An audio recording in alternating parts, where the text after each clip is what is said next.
Okay, this is the example from the book on Dijkstra's shortest path algorithm.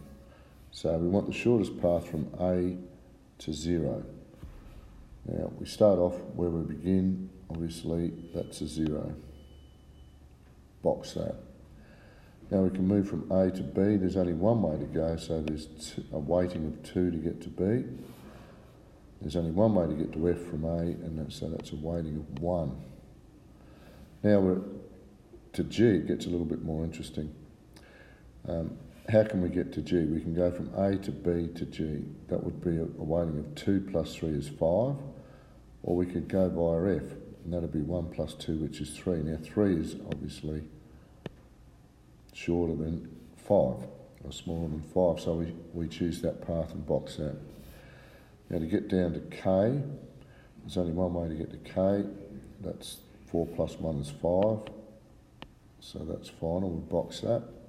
How do we get to L? Well, we could come through G, 3 plus 5 would give us a weighting of 8, or we could come through K, which would be 5 plus 2 is 7, which is the smallest, so we box that.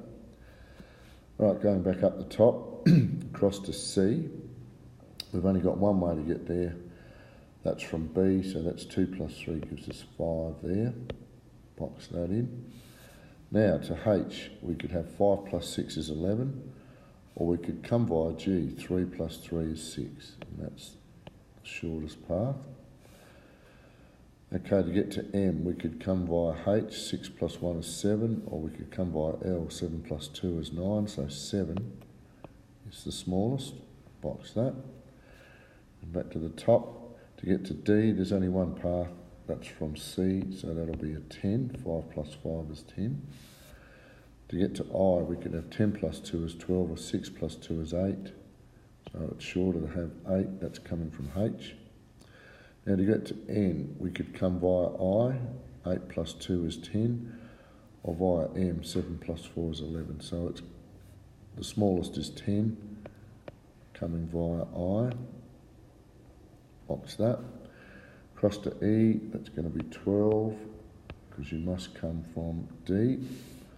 Now to get to J, we could have 12 plus 3 is 15, or 8 plus 1 is 9. Clearly 9 is the smaller.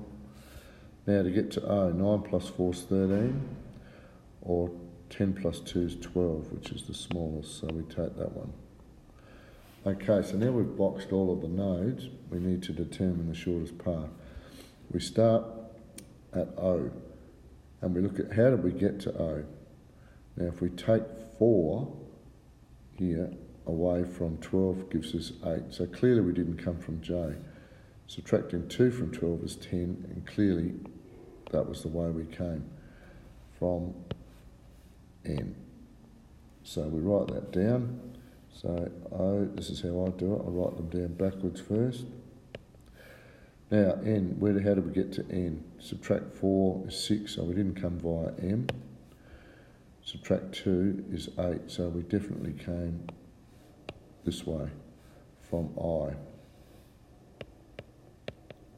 Now from I, subtract 2 is 6, so we didn't come up there, but we must have come this way from H, where it's a 6. Now from H, subtract 6 is 0, so we didn't come from C. Subtract 3 is 3, so we came along that path there. So we came from G. Now 3 take 3 is 0, so we didn't come from B. 3 take 2 is 1, so we came along this way to F. And then F take 1 is 0, so we came up that way to A. Now that's the shortest path backwards, so then I just rewrite it. So the shortest path is A to F to G to H to I to N to O. And there it is.